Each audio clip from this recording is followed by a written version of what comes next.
योगिता किचनमध्ये तुमचं खूप खूप स्वागत आहे। आज मी तुम्हाला पास्ता दाखवणार आहे। त्याआधी माझ्या चॅनलला तुम्ही नवीन असाल तर लाईक, शेअर आणि सबस्क्राइब करायला विसरू नका।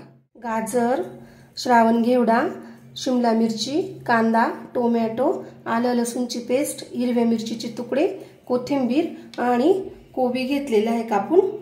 झटपट असा पास्ता करायचा आहे। त्यासाठी मी यात पाणी घालणार आहे आणि स्वच्छ धुवून घ्यायचा आहे आपल्याला पास्ता। आपण कुकरमध्ये पास्ता करणार आहोत, त्यासाठी मी गॅसवर कुकर ठेवलेला आहे आणि त्यात मी आता 1 ते 1.5 पळी तेल घालून घेणार आहे। तर मी ते 1.5 पळी तेल घातलेले आहे। आता जिरं घालून घ्यायचे आहे, त्यानंतर कांदा टाकून घेणार आहे। यात आपण कोबी चिरून घेतलेला आहे, तो धुवून घेतला आहे आणि तो सुद्धा यात टाकायचा आहे। आपल्याला भाज्या तेलात जास्त परतवायच्या नाहीये। यात मिरची घालायची, त्यानंतर शिमला मिरची घालायची आहे, श्रावण घेवडा घालायचा, गाजर, कोथिंबीर आणि टोमॅटो आणि त्यानंतर ही लसणाची पेस्ट। यात थोडं मीठ घालायचं आहे आणि 1 मिनिटासाठी परतून घ्यायचे। यात थोडीशी हळद घालणार आहे आणि अगदी थोडंसं लाल तिखट, कारण की आपल्याला पास्ता मसाला टाकायचा आहे। तर इथे मी पास्ता मसाला सुद्धा टाकणार आहे आणि छान परतून घ्यायचे।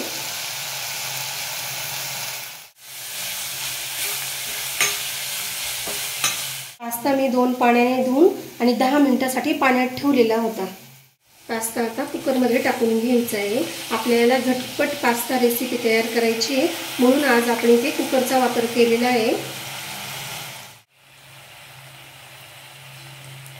इथे मी टोमॅटो सॉस टाकून घेतला आहे, 2 टेबलस्पून टाकलेला आहे। मी इथे अर्धा चमचा मीठ घालणार आहे।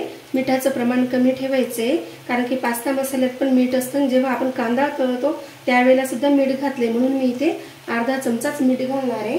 आणि यात 1 ग्लास आपल्याला पाणी टाकून घ्यायचे आणि छान मिक्स करायचे। तुम्ही भाज्या सुद्धा चिरून ठेवू शकता रात्री फ्रीजमध्ये आणि सकाळी उठून मुलांना टिफिनसाठी झटपट असा पास्ता तयार करू शकता। ते मी पुन्हा पाव ग्लास पाणी टाकणार आहे। जवळजवळ आपण 1.25 ग्लास पाणी टाकलेले आहे आणि आता आपल्याला कुकरचं झाकण लावून घ्यायचे। कुकरच्या 3 शिट्ट्या झालेल्या आहेत आणि वाफही निघाली, बघू शकता। आता आपण बघू पास्ता कसा झालेला आहे। बघू शकता खूप छान असा पास्ता तयार झालेला आहे आणि शिजला सुद्धा खूप छान आहे। आणि तुम्हाला जर कमी प्रमाणात शिजवायचा असेल तर तुम्ही 2 शिट्ट्या करून घ्यायच्या आहे। मी इथे 3 शिट्ट्या करून घेतलेल्या आहेत। तुम्हाला आजची पास्ता रेसिपी कशी वाटली मला ते कमेंट्स करून नक्की सांगा। लाईक, शेअर आणि सबस्क्राइब करायला विसरू नका। आणि आजचा व्हिडिओ बघितल्याबद्दल तुम्हा सगळ्यांना थँक यू।